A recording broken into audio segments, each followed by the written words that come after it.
चिंतनहीन हैं, जिनको गुरुवचनों पर विश्वास नहीं है, जो कथा में चित्त की एकाग्रता नहीं है, वो फल भेद हो गया। वो भगवान के दिव्य धाम में एक बार में नहीं जा सकते।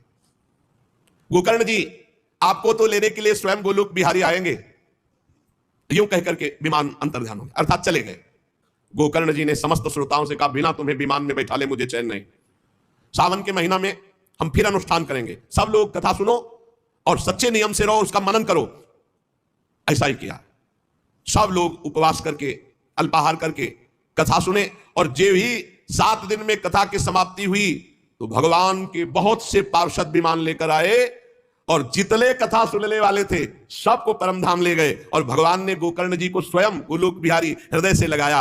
जे भी हृदय से लगाते हुए गोकर्ण भगवत स्वरूप हो गए। वही किरीट चांबर पीतांबर धारण किए हुए, कुंडल आदि से विभूषित।